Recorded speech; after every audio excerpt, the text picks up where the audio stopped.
Our first case study is stack, the data structure stack, and the associated operations are push, pop, and something called multi-pop. These two are familiar to all of us. When I say this operation, multi-pop of k, the top k elements is popped out of the stack. That's precisely what this operation is doing. Now, given this data structure and some input sequence, so it could be I may push couple of elements, then I perform pop, then I perform maybe some more, then I perform say multi-pop of 2, which means I'm taking top 2 elements. Then again maybe push, pop, push, pop, something like this. So we don't assume anything about the input sequence. Input sequence could be anything. So for an arbitrary input sequence, what would be the amortized cost? And please note pop as well as multi-pop, when we perform these two are performed on non-empty stack. So on an empty stack we don't perform this. So performed on an non-empty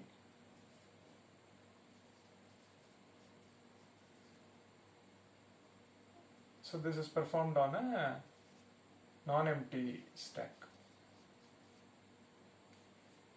Okay. So it may so happen that the input sequence could be just push everywhere, and you keep pushing in from O1 to OK, and input sequence could be push, pop, and so on, and no multi-pop at all. Or it could be like this. So input sequence could be anything. So it is an arbitrary input sequence. So given that, how do we analyze the complexity of stack, amortized cost of stack data structure for these three operations? Okay. So let's do aggregate analysis. So aggregate analysis is simple averaging technique. So let's assume we don't know how many push are done as part of the input sequence. So assume there are say L1 push operations in the input sequence. It's an arbitrary input sequence, so we don't know how many are done, right? Then there are L2 pop operations. Okay, so let's assume overall there are k operations. Then we perform k minus L1 minus L2 multi-pop operation.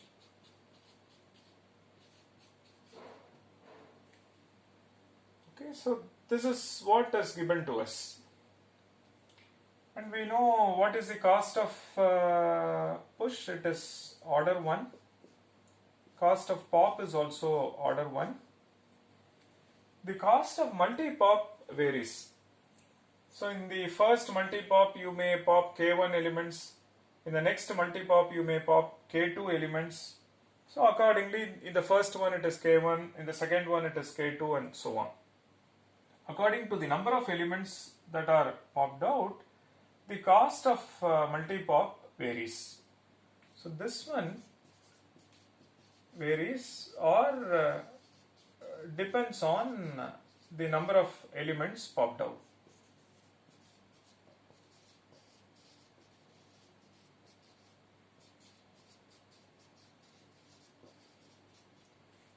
Correct? Okay. So now if we do simple averaging argument, so there are L1 of this type plus L2 of this type plus K minus L1 minus L2 of order of something. So we don't know what this value is. Okay, and it is simple average, which means divided by the number of operations. How many operations are there? K operations are there. So the worst case cost divided by number of operations. So this is precisely is our amortized cost following aggregate analysis. Fine. Now you can see that the cost of this one, right? We are performing L1 push and L2 pop and this many multi-pop.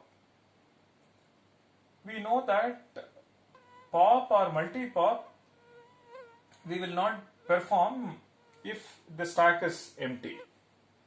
So which means we only perform these two if the stack is non-empty. Correct?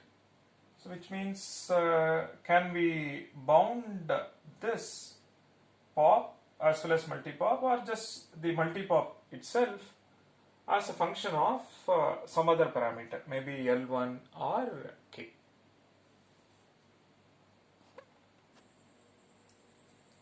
So please note over here,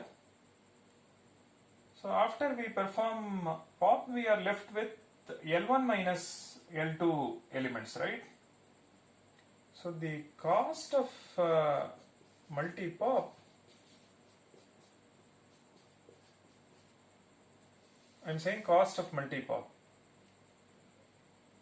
So the cost of multi-pop is L1 minus L2 times order 1, or it is order of L1 minus L2. Because we have pushed so many elements, so L1 elements through L1 push operation. Then L2 elements are taken out through L2 pop operations. What is left is L1 minus L2. Only that many elements can be taken out through this multi-pop operations. The first multi-pop may take just one, second one may take 2, third one may take 10, fourth one may take 2, but irrespective of that, the total number of elements that are popped out, considering all multi-pop operations together, cannot exceed L1 minus L2. So the number of elements that are popped out of the stack through multi-pop operations cannot exceed this number, and for each of them, for taking that element out, it is constant. So cost of multi-pop is order of L1 minus L2. So if we substitute in the numerator and simplify, what we get is this will not exceed order of L1 minus L2. So the L2 will get cancelled. So we get 2L1 divided by K. Okay. Of course, this is constant. Now we need a good lower bound for this. Why? So that you get a tighter analysis. So what is a good lower bound for K? We need a good lower bound for K. So something like a good upper bound for the numerator, good lower bound for the denominator, so that the worst case scenario is modeled. And number of operations, right? number of operations is at least number of push, correct? And other operations are there, but we know that number of operations, if you see, it will be at least the number of push, so k is at least L1.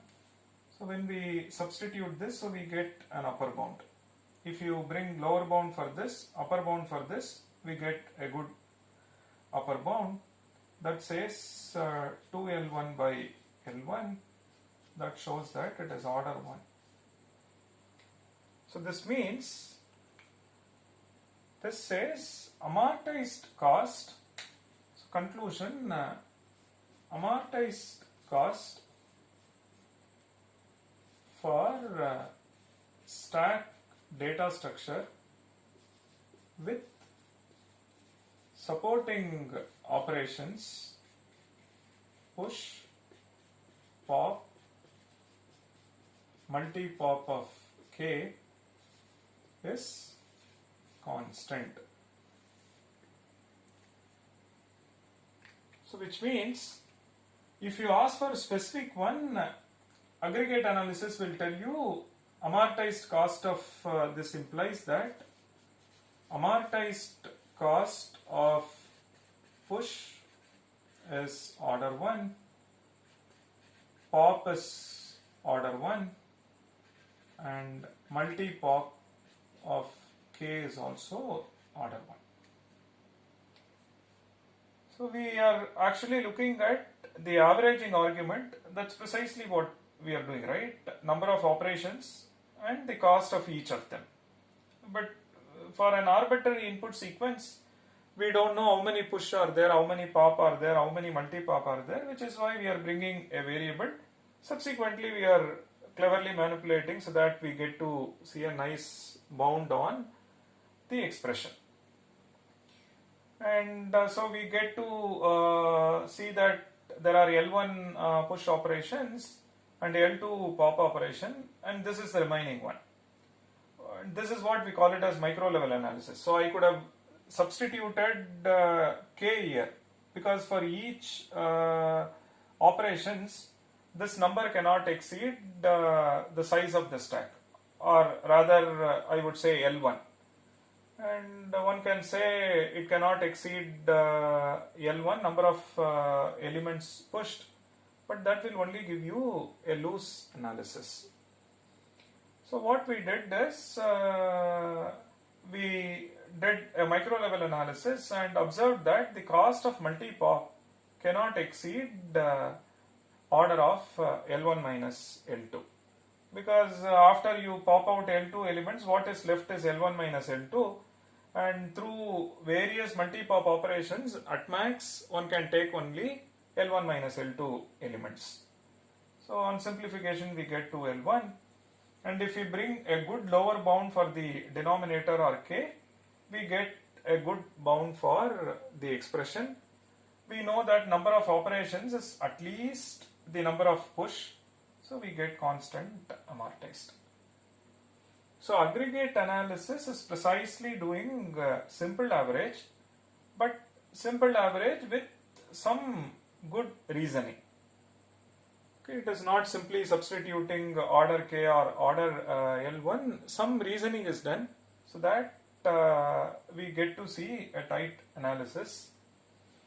And finally, aggregate analysis says you get one value, and that is your average cost or amortized cost. The same cost is assigned to all operations given as part of the question. So push is constant, pop is constant amortized, and multi-pop is also constant amortized. So what this says is, given stack and any input sequence, it could be this, it could be this, it could be this, then the cost of each operation is constant amortized. It may appear like multi-pop is costly, correct? Because these two we know, both are constant. Look at the actual cost. The actual cost will tell you, if I take k elements out, the actual cost is k. but amortized is saying it is constant amortized. So if you just look at one multi-pop operation, yes, it is costly. But if you look at it as a sequence, so when I say I am performing multi-pop, which means somewhere I would have performed k push operations, only then this multi-pop of k is valid. So that is what I was calling it. I was telling you interplay between operations, right? So the multi-pop of k brings the interplay between push and multi-pop.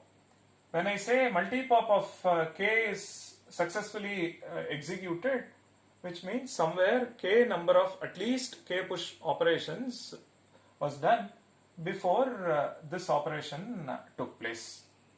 And so which means there is an interplay between this and this. This is not an independent operation. This depends on this. So these operations are tightly coupled. This tight coupling is something we exploit as part of our analysis. That's really what we did over here. We said we can only take L1 minus L2 elements out because that is what is left in your stack, right? So which means this one takes the contribution from this part, contribution from this part. If you just analyze multi-pop, then it is costly. By focusing on multi-pop of k, actual cost is k. But amortized cost, by taking all three into account, we say it is constant for each of them. That's precisely the message I am trying to convey. We don't just look at one operation, we look at a sequence, but that sequence we don't make any assumption. That sequence could be anything. Any input sequence on these three operations, we say it is constant amortized. So we don't demand that one should perform this many push, this many pop and this many multi-pop, and there is a bound on what you take out of a multi-pop operation. So no such assumption. Input sequence could be anything. So the same case study, let's analyze using accounting method and potential function method. So aggregate analysis is kind of intuitive and simple averaging argument in worst case sense, and some fine tuning here and there by bringing interplay between the operations into account. And these are all math. If you want to simplify an expression and to get a good upper bound, naturally you should look for a good lower bound for the denominator. That's precisely what we did here. So we shall consider this case study again and discuss from accounting method perspective.